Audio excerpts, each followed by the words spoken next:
Llegamos ahora a la sección sobre la Revolución Mexicana. ¿Qué fue? Fue un levantamiento armado en 1910 para derrocar a Porfirio Díaz y se extendió hasta 1929. Ocurre en 4 etapas. Ojo, esto no lo dicen los libros de historia. Lo estoy dividiendo yo en 4 etapas para que sea más fácil recordar lo que ocurrió, porque estamos hablando de un conflicto que duró casi 20 años. Entonces, para poder recordar las cosas que pasaron, yo lo dividí en 4 etapas que creo que tienen sentido y de esa manera va a ser más sencillo recordarlo. Vamos a ver nuestra línea de tiempo de la primera etapa y vamos a ver qué pasó antes, qué pasó después, y esta es lo que yo le llamo la etapa de Madero, es decir, de Francisco y Madero. Para empezar, antes de que pasara lo de Madero y todo eso, en 1906 y 1907 se dan las huelgas de Cananea y Río Blanco.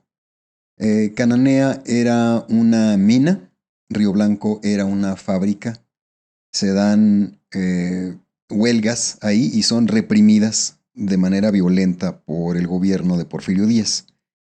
Esto es solo para ilustrar cómo estaba ya la población en México, los menos afortunados, pues, por la riqueza que se desarrolla durante la dictadura de Porfirio Díaz, porque sí, hubo mucho desarrollo económico, pero esa riqueza solo se concentra en unas cuantas manos y los trabajadores, los campesinos, etcétera, no tienen ningún beneficio de ese desarrollo económico, tienen condiciones de trabajo muy malas, hacen huelgas para exigir mejores condiciones salariales, mejores condiciones de trabajo, pero son reprimidos por la fuerza, con la violencia por Porfirio Díaz. Y esto nos pone el escenario para lo que pasó después. 1910, Porfirio Díaz arresta a Francisco y Madero. En 1910 se iban a llevar a cabo las elecciones presidenciales. Se iba a reelegir nuevamente Porfirio Díaz, pero aparece Madero, quien es el primer candidato en mucho tiempo a la presidencia que de verdad puede poner en riesgo la reelección de Porfirio Díaz, así que Díaz lo manda a arrestar. De esta manera no puede ser candidato Madero y de esta manera Porfirio Díaz se vuelve a reelegir. También en 1910, una vez que es arrestado, Madero lanza el Plan de San Luis contra Porfirio Díaz. El Plan de San Luis lo escribe Francisco y Madero estando preso en San Luis Potosí. Y lo que dice este Plan de San Luis es un llamado a que la gente se levante en armas contra Porfirio Díaz para que deje el poder. Y en el Plan de San Luis Madero hace ofertas muy generosas de que va a haber reparto de tierras, de que va a haber mejoras para todo el mundo, de que todo va a ser mejor si se va Porfirio Díaz. Entonces, ese Plan de San Luis hace que mucha gente de verdad le ponga atención a Madero y decida unirse a su causa y de verdad levantarse en armas contra Porfirio Díaz. El 20 de noviembre de 1910 inician los levantamientos contra Porfirio Díaz. Ya había pedido Madero en el Plan de San Luis que se levantara la gente en armas y en efecto el 20 de noviembre empieza a haber levantamientos contra Porfirio Díaz. Esta es una de las dos fechas más importantes de la etapa de la Revolución Mexicana en la historia de México, porque aquí es en donde inicia la Revolución Mexicana. La otra etapa es la promulgación de la Constitución de 1917, pero eso lo vamos a ver más adelante. Es el 5 de febrero, por cierto. 1911, Díaz se va al exilio. Después de varios meses de levantamientos armados, Porfirio Díaz decide, no voy a poder contra los que están levantándose en armas contra mí, así que mejor me voy. Y toma un barco en Veracruz y se va a Europa. 1911 también, hay nuevas elecciones y Madero es electo presidente, pero Emiliano Zapata promulga el Plan de Ayala. Y el Plan de Ayala es una exigencia para que Madero reparta tierras a los campesinos como había prometido en su Plan de San Luis. De febrero 9 a febrero 19 de 1913 ocurre la Decena Trágica y Madero es asesinado con el apoyo de Estados Unidos. ¿Qué es lo que pasa? Bueno, pues Madero es presidente durante 1911, 1912 y principios de 1913, pero empieza a hacer cambios que no le gustan a empresas de Estados Unidos y en particular no le gusta al gobierno del presidente de Estados Unidos, William Howard Taft. Por ejemplo, le empieza a exigir a empresas de Estados Unidos que contraten a trabajadores mexicanos, les piden que paguen impuestos, cosas así. Entonces, entre la Embajada de Estados Unidos y Victoriano Huerta, acuerdan darle un golpe de estado a Madero y ocurre durante 10 días en febrero, por eso se llama la decena trágica, y termina con la detención y asesinato de Madero por órdenes de Victoriano Huerta. Con eso termina la etapa de Madero, que abarca desde 1910 hasta 1913. De estas fechas, estas que están aquí en rojo, son las que se mencionan en las guías de Comipems y de Ceneval cuando piden que se pongan en orden algunos de los hechos que ocurrieron durante la Revolución Mexicana.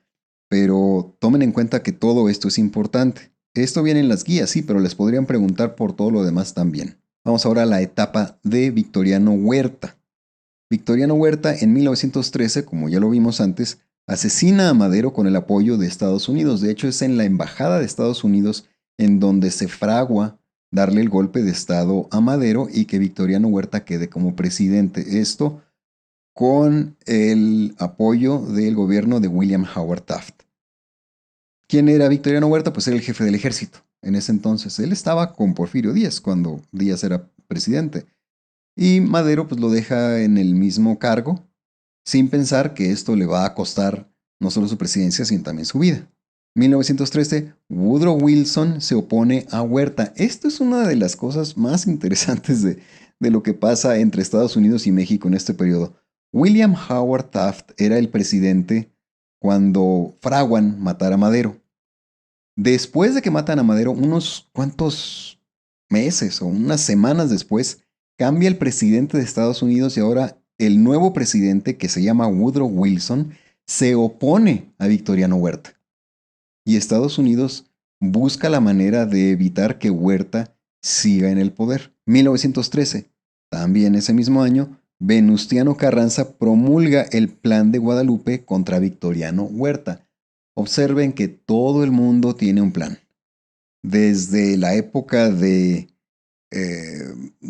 Iturbide, alguien tiene un plan para derrocar al gobierno en turno. Madero tenía el plan de San Luis, Venustiano Carranza tiene el plan de Guadalupe contra Victoriano Huerta. Y puede que aparezca alguna pregunta en el examen de Comipems y de Ceneval en donde les digan que asocien quién escribió el plan fulano.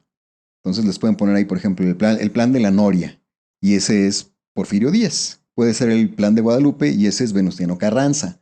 Puede ser el plan de San Luis, y ese es Madero, y así por el estilo. Mientras ustedes se sepan unos 3 de los planes, los otros 2 o el cuarto ya son más o menos fáciles de deducir. Pero bueno, recuerden siempre esto de los planes, y yo les recomiendo que regresen ustedes a las otras secciones sobre historia de México y que vean las líneas de tiempo y vean quién promulgó tal plan, quién lo dio a conocer, etcétera, etcétera, y se acuerden, porque eso sí se los pueden preguntar en los exámenes de Comipems y de Ceneval. Bueno, ¿qué siguió después de que se promulga el Plan de Guadalupe? De 1913 a 1914, Emiliano Zapata, Francisco Villa, Álvaro Obregón y Venustiano Carranza pelean contra Victoriano Huerta, porque tampoco ellos lo quieren, no es nada más Estados Unidos, tampoco en México quieren que Huerta esté en el poder. En 1914, Estados Unidos toma el puerto de Veracruz. Esto es en medio de la Revolución Mexicana. Estados Unidos busca algún pretexto para invadir Veracruz. Tienen ahí soldados durante un tiempo, pero nunca dejan Veracruz, ahí se quedan. ¿Por qué? Pues porque están tratando de quitar a Huerta del poder, pero pues realmente los revolucionarios mexicanos ya estaban teniendo bastante éxito peleando contra Huerta. 1914 ocurre la toma de Zacatecas, que es finalmente la batalla con la cual Huerta ya queda muy debilitado. Y en 1914 Huerta huye a Cuba y a Estados Unidos, donde termina en prisión. Entonces, con eso termina la etapa de Victoriano Huerta. Inicia con el asesinato de Madero durante la Decena Trágica. Estados Unidos se opone a Huerta. Los revolucionarios mexicanos se oponen a Huerta.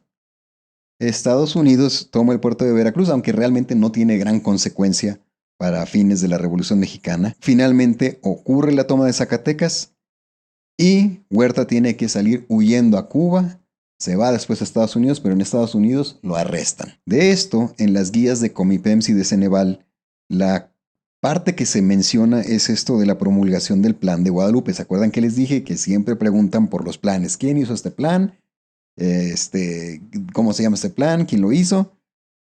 Y aquí esto del Plan de Guadalupe, eso es algo que sí aparece en las guías de Comipems y de Ceneval. Les podrían preguntar por otras cosas, pero esto en particular aparece en las guías, lo que está aquí en rojo. Seguimos con la etapa de Carranza, de Venustiano Carranza.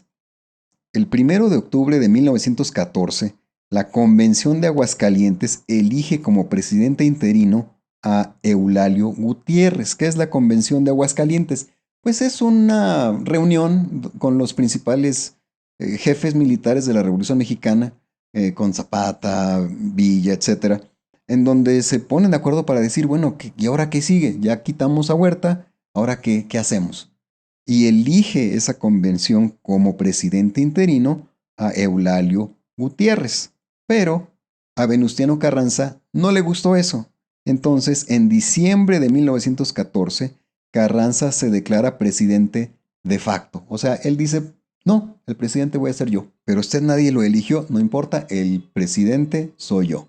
Entonces, Venustiano Carranza se convierte en presidente porque él dijo que él era presidente. Pero esto no le gusta ni a Zapata ni a Villa. Así que de 1914 a 1915, Zapata y Villa empiezan a pelear, empiezan a luchar contra Álvaro Obregón y contra Venustiano Carranza. Ya a partir de esta etapa empieza a convertirse la Revolución Mexicana en una especie de todos contra todos, una especie de revoltijo. Por eso le empezaron a decir la bola en ese entonces. 1917, Venustiano Carranza promulga la Constitución de 1917. La promulga el 5 de febrero. Y esa es la Constitución que todavía seguimos usando hasta la fecha en México, con modificaciones, desde luego. No estamos usando exactamente el mismo texto que se usó en 1917, ha tenido varias modificaciones, pero en esencia tiene los mismos principios, las mismas bases. 1919 ocurre el asesinato de Emiliano Zapata. 1920, Plutarco Elías Calles lanza el Plan de Agua Prieta contra Carranza. Ahora es Calles, uno de los generales de Álvaro Obregón, el que quiere el poder y ya no quiere que Carranza siga en el poder. Así que lanza su Plan de Agua Prieta contra Carranza. Y finalmente, en 1920, Carranza huye a Veracruz, pero es asesinado. Hasta la fecha nadie sabe quién fue, pero todo apunta a que fue por orden de Calles. Y con esto concluye la etapa de Venustiano Carranza, que fue de 1914 a 1920. Estos dos eventos que están aquí con rojo, que fue la promulgación de la Constitución de 1917 y el Plan de Agua Prieta contra Carranza, también se mencionan en las guías de estudio de Comipems y de Ceneval. La promulgación de la Constitución es una de las fechas clave y más importantes de la Revolución Mexicana, ya que ahí es en donde se pone en efecto la Constitución que seguimos usando hasta el día de hoy. Y lo del Plan de Agua Prieta es parte de las preguntas que luego hacen en los exámenes de Comipems y de Ceneval, en donde ponen Plan de Agua Prieta, Plan de la Noria, Plan de San Luis, Plan de Ayala, Plan de Guadalupe. Ahora, ¿quién lo hizo? Y en la otra columna le ponen Porfirio Díaz, Venustiano Carranza, Zapata, Madero, Calles. Entonces hay que saber identificar quién fue el autor del plan y cómo se llamó el plan. De nuevo, les recomiendo que revisen las líneas de tiempo y que vean quién fue el que promulgó el plan y cómo se llamaba el plan. Y seguimos con la cuarta etapa de la Revolución Mexicana, que es la etapa de Álvaro Obregón y de Plutarco Elías Calles. Empieza en 1920, cuando Adolfo de la Huerta es declarado presidente interino, después de que es asesinado Venustiano Carranza. En 1920 también Francisco Villa, deja las armas y Álvaro Obregón es electo presidente. Álvaro Obregón era uno de los principales jefes militares de la Revolución Mexicana. Plutarco Elías Calles era también de su grupo. Entonces Obregón es el que es electo presidente en 1920. 3 años después, en 1923, Francisco Villa es asesinado. Él, como dijimos antes, ya había dejado las armas, se había ido a un rancho que le dieron en premio por haber participado en la Revolución Mexicana, pero de todos modos lo asesinan. La teoría que tienen algunos es que fue asesinado porque el grupo de Obregón y de Calles lo veían como un peligro hacia su grupo político. 1924, Plutarco Elías Calles es electo presidente. Es decir, el mismo grupo político que ya se había quedado con el poder después del asesinato de Carranza es el que está ahora poniendo presidentes. De 1926 a 1929 ocurre la Guerra Cristera. La Guerra Cristera fue una serie de levantamientos de fanáticos religiosos que se oponían a las medidas que tomó Plutarco Elías Calles en contra de la iglesia. Calles empieza a aplicar con mucha severidad la separación de la iglesia y del Estado. Esto no le gusta a los fanáticos religiosos y se levantan en armas en 1926 en contra del gobierno de Calles. No logran hacer gran cosa contra el gobierno de Calles, nada más eran levantamientos armados realmente, pero pues es algo que ocurre durante este periodo y es algo que se tiene que mencionar como parte de la historia de México. En 1928, Álvaro Obregón se reelige, pero es asesinado por José León Toral antes de tomar protesta como presidente nuevamente. León Toral era un fanático religioso y Álvaro Obregón estaba cenando en un restaurante que se llamaba La Bombilla, en lo que hoy es la alcaldía de Álvaro Obregón, en San Ángel, en la Ciudad de México. Entra, lo mata a balazos y Obregón, a pesar de que ya había sido electo presidente, no logra llegar al cargo. En 1929, Plutarco Elías Calles funda el PNR, el Partido Nacional Revolucionario, que fue el abuelo del PRI. Lo que pasa es que Calles dice finalmente, bueno, ya no podemos seguir con esto de los cuartelazos, ya no podemos seguir con esto de que quítate tú para ponerme yo, no podemos seguir con esto de que los generales cada vez que quieren el poder van a lanzar un plan como el de Agua Prieta para quitar al presidente en turno. Así que mejor hacemos un partido político, metemos ahí a todos los generales, metemos ahí a todos los que quieren algo, a todos pues les damos una diputación, le damos una senaduría, les damos un cargo en el gobierno y de esa manera ya la revolución se convierte en institución. Y así es como termina finalmente no solo la etapa Obregón y Calles, sino la Revolución Mexicana. Se puede decir de buena manera que en 1929, con la fundación del PNR, es como termina la Revolución Mexicana. Y lo que sigue son muchos años de un mismo partido político en el poder. Pero bueno, así es como se dio la historia. Estos dos eventos marcados en rojo, que fueron la Guerra Cristera y la fundación del PNR, aparecen en las guías de estudio de Comipems y de Ceneval.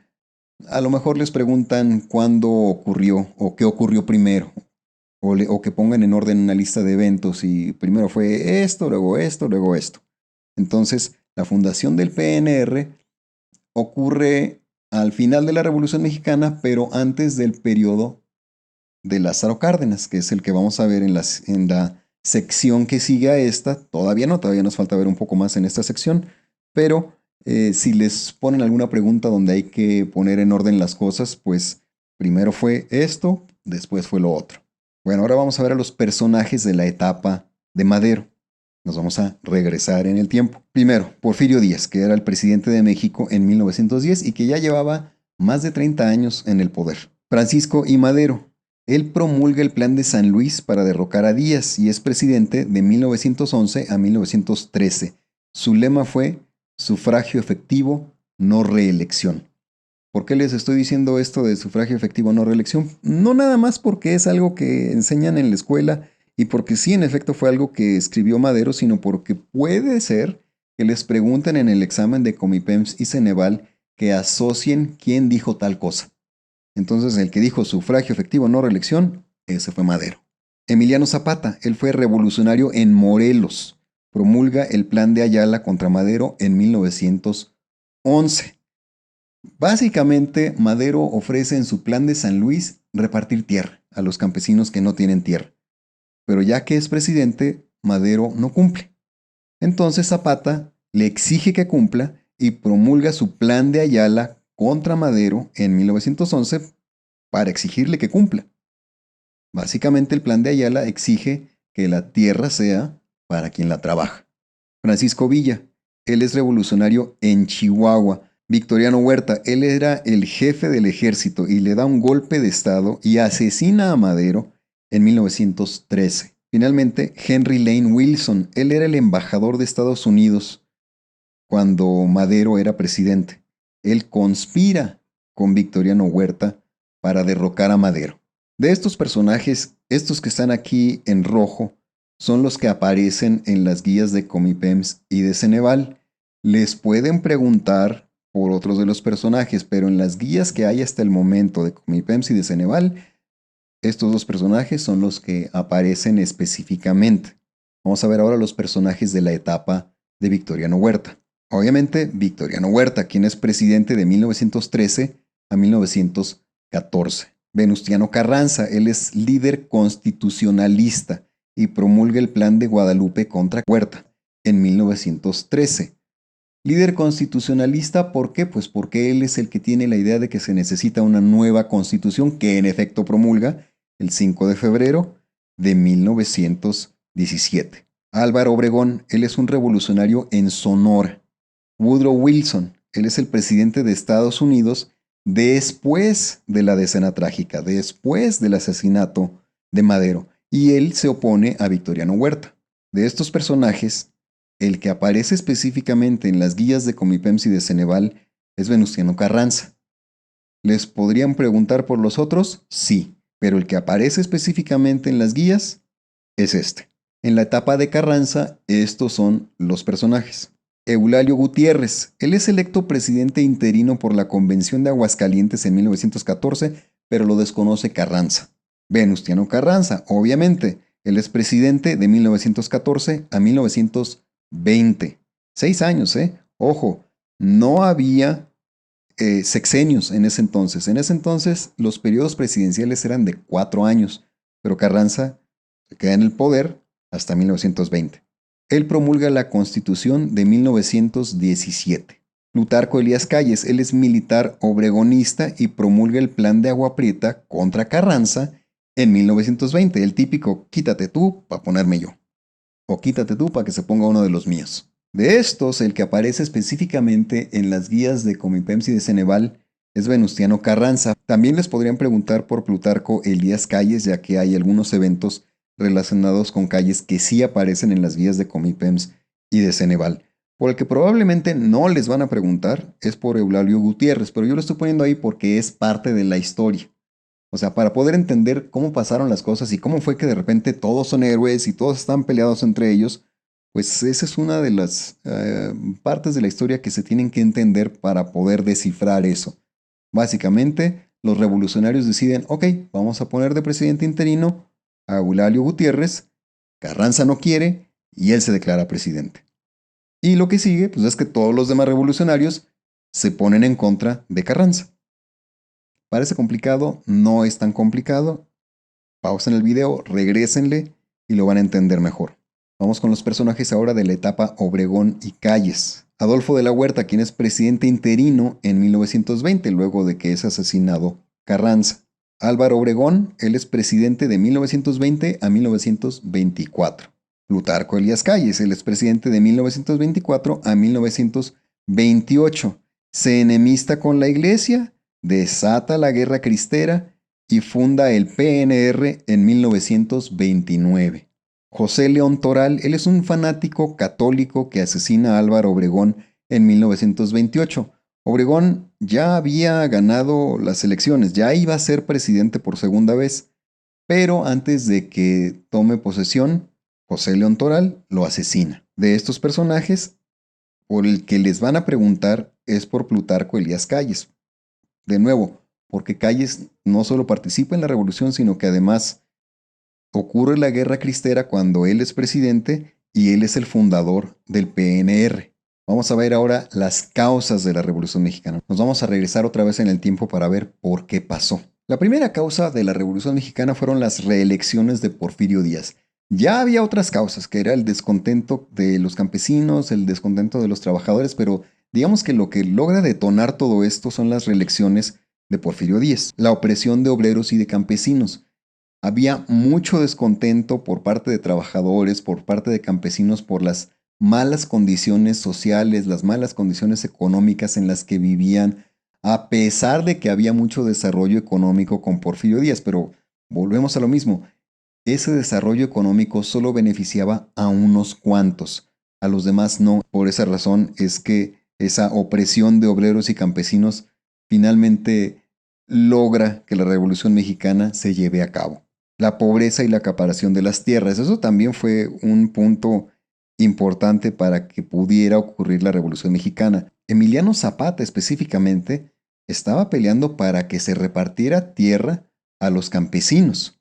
Esa fue una de las promesas que hizo Madero. Los campesinos vivían en pobreza, tenían que trabajar muy duro y recibir como pago pues un vale para una tienda de raya, eran defraudados, eran tratados casi como esclavos y esa fue una de las razones por las cuales la Revolución Mexicana tuvo eco entre la gente y mucha gente dijo sí, ya estuvo bueno de esto, vamos a levantarnos contra Díaz.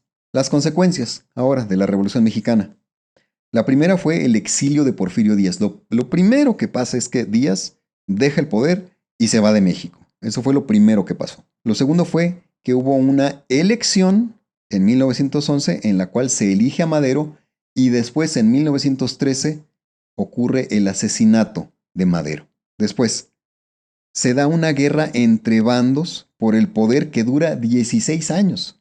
A partir del asesinato de Madero, sí, todos se unen en contra de Huerta, pero una vez que Huerta es derrotado, la Revolución Mexicana se convierte en un pleito entre diferentes bandos para tener el poder.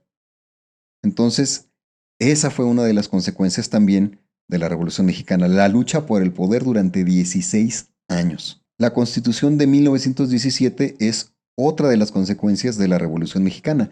Ya había una constitución, la de Benito Juárez, que se había promulgado en el siglo XIX, pero Venustiano Carranza decide que se necesita una nueva constitución y la promulga el 5 de febrero de 1917. Y como dije, es la constitución que se sigue usando hasta el día de hoy en México. La creación de la Secretaría de Educación Pública que ocurre en 1921, ocurre con Álvaro Obregón. La SEP, como la conocemos hoy en día, que sigue operando hoy en día, realmente es creada durante este periodo de Revolución Mexicana con Álvaro Obregón como presidente. La creación del Banco de México, esta ocurre en 1925 y ocurre con Plutarco Elías Calles como presidente. La Guerra Cristera también es una de las consecuencias de la Revolución Mexicana. ¿Por qué? Porque uno de los revolucionarios, Plutarco Elías Calles, es presidente, pone restricciones a la iglesia, esto no le gusta a los fanáticos religiosos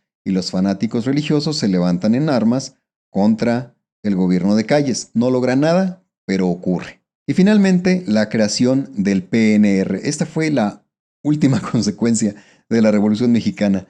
Luego de todo lo que pasó con Madero, luego de lo que pasó con Huerta, lo que pasó con Carranza, con Villa, con Zapata, al final todo termina con un partido político. Vamos a ver ahora un poco más a fondo a la Constitución de 1917, porque hay preguntas en las guías de Comipems y de Ceneval sobre los contenidos de la Constitución de 1917. No de todo, pero sí de algunos de los artículos claves de la Constitución. Primero, el artículo tercero dice que la educación que imparta el Estado debe de ser laica, gratuita y obligatoria. O bueno, eso decía el artículo original, ha sido cambiado varias veces, pero en su versión original, eso es lo que se decía.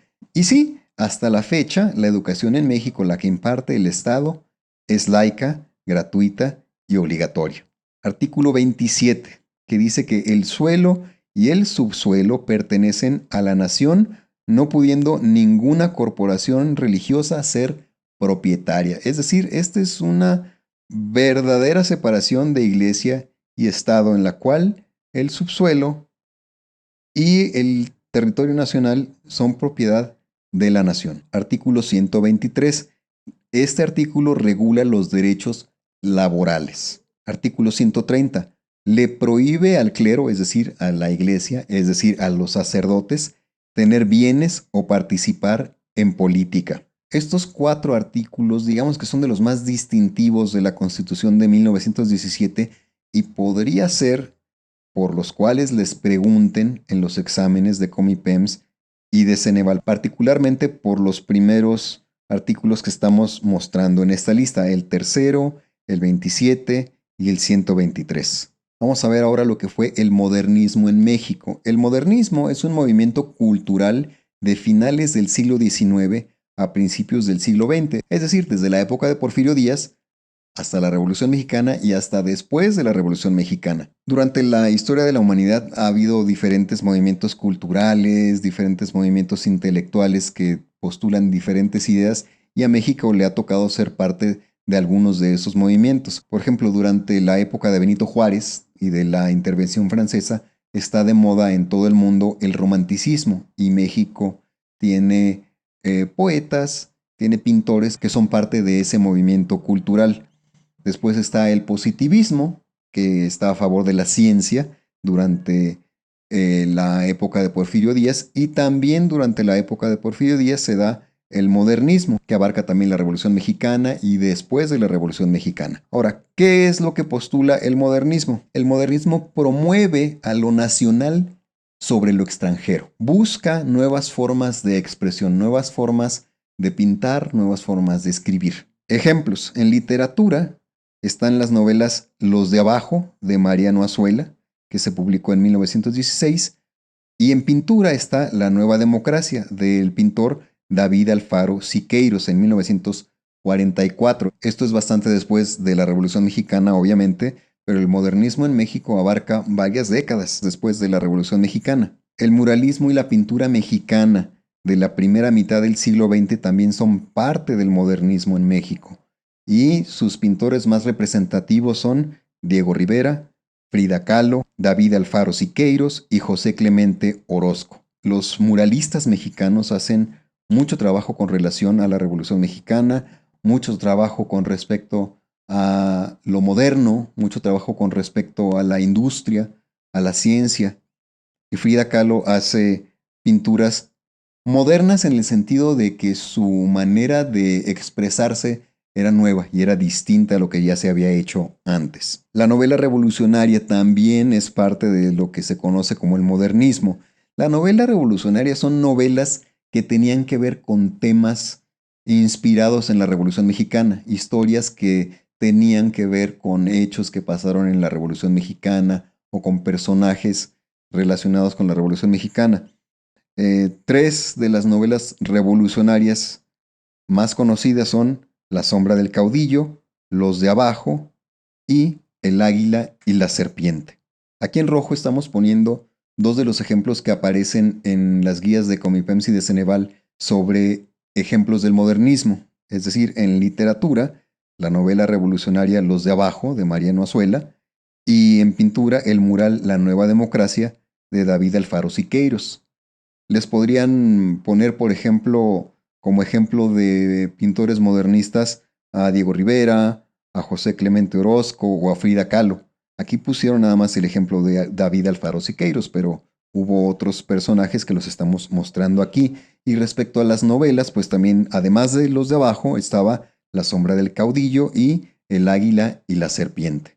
Con esto terminamos la sección sobre la Revolución Mexicana y ahora pasamos a la sección sobre el sexenio de Lázaro Cárdenas.